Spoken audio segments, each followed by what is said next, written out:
एक समय की बात है। एक छोटे से गांव में एक रामू नाम का लड़का रहता था, जो बहुत ही चालाक और शरारती था। वह अक्सर दूसरों के सामान को चुराया करता था और गांव में लोग उसे पर्श चोर के नाम से बुलाते थे, क्योंकि वह हमेशा किसी न किसी का सामान चुराकर भाग जाता था।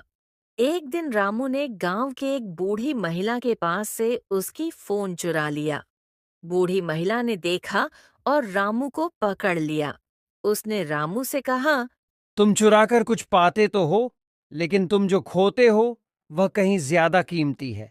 रामू को यह बात समझ में नहीं आया और वह भाग जाता है।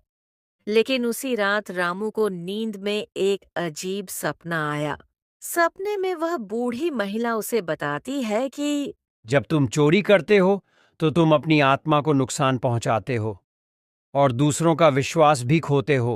रामू ने उस रात ठान लिया कि अब वह कभी चोरी नहीं करेगा। अगले दिन रामू ने अपनी गलती मानी और गांव के लोगों से माफी मांगी। रामू ने यह वादा किया कि अब मैं ईमानदारी से काम करूंगा। फिर धीरे धीरे गांव वाले उसके इस बदलाव को देखकर खुश हुए और रामू ने अपनी जिंदगी में बदलाव लाया। यह कहानी हमें यह सिखाती है कि किसी भी बुरे काम करने के बाद में पछतावा होता है, और अगर हम अपनी गलतियों को पहचान करके सुधारें ले, तो हम अपनी जिंदगी को बेहतर बना सकते हैं।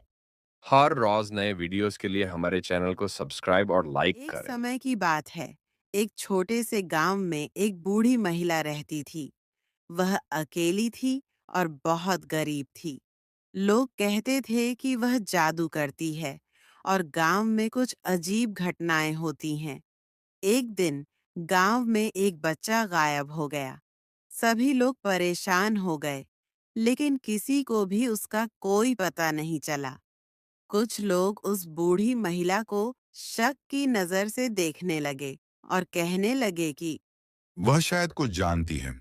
एक बहादुर लड़के ने फैसला किया कि वह इस रहस्य को सुलझाएगा।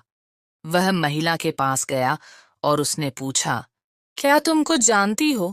महिला ने शांति से कहा, मैंने कभी किसी को नुकसान नहीं पहुंचाया, लेकिन जो तुम्हें नहीं दिखता वह अक्सर सच होता है।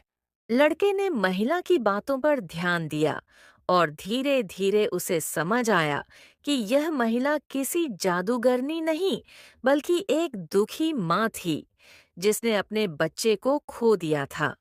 वह बस मदद की तलाश में थी। लड़के ने उसे ढूंढने में मदद की और अंत में बच्चा मिल गया। उसके बाद गांव वालों ने महिला के प्रति अपना नजरिया बदल लिया और उसने भी शांति पाई।